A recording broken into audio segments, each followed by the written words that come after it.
একটা পাতাও কি একটা মানুষের জীবন বাঁচাতে পারে? ও হেনরির একটা বিখ্যাত গল্প ছিল, দ্য লাস্ট লিভ। এই গল্পে দেখা যায় দুজন তরুণ শিল্পী, সু আর জনসি। তারা ছবি আঁকার জন্য প্রচণ্ড চেষ্টা করছিল, জনপ্রিয় হওয়ার জন্য চেষ্টা করছিল। হঠাৎ করে জনসি অসুস্থ হয়ে যায়। জনসির শারীরিক যে অবস্থা, তার চাইতে তার মনের শক্তিটা কম ছিল। তাকে দেখে ডাক্তার বলতো যে জনসির নিজেরই বাঁচার ইচ্ছা নাই। জনসি প্রতিদিন তার জানালার ওপাশে একটা আইভি লতার পাতা দেখতো। বলতো, এই যে শেষ পাতাটা, এটা যেদিন ঝরে যাবে সেদিন আমিও মারা যাব। হঠাৎ এক প্রচণ্ড ঝড়ের রাতে সবাই ভেবেছিল আজ মনে হয় পাতাটা ঝরে যাবে এবং জনসিও পরে মারা যাবে। পরের দিন সকালবেলা দেখা যায় যে ওই পাতাটা অক্ষত অবস্থায় ছিল।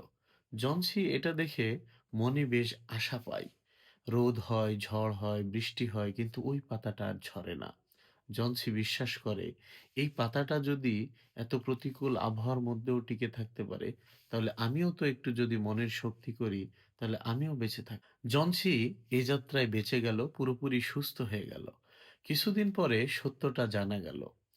ওই ঝড়ের রাতে বেয়ারম্যান নামের একজন বৃদ্ধ শিল্পী জনসির এই গল্পটা শুনে সে ওখানে একটা পাতা এঁকে দেয়।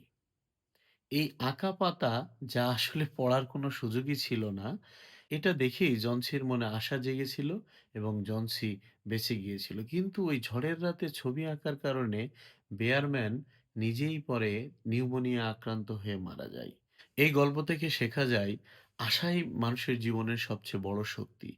বা কখনো কখনো মানুষের নীরব আত্মত্যাগও আরেকজন মানুষের জীবন বাঁচিয়ে দিতে পারে। দেখুন, একজন শিল্পীর আঁকা একটা ছবি কতটা জীবন্ত হলে আরেকজন শিল্পীও ধরতে পারে না যে আসলে ওইটা আসল আইভি পাতা ছিল না, ওইটা ছিল একটা আঁকা ছবি। শিল্প সবসময় শুধু সৌন্দর্যই নয়, এটা কখনো কখনো মানবতার সেবাও বটে। দেখুন, একটি আঁকা গাছের পাতা কিভাবে একটা মানুষের জীবন বাঁচিয়ে দেয়। দ্য লাস্ট লিফ, এই গল্পটা ও হেনরির একটা বিখ্যাত গল্প ছিল।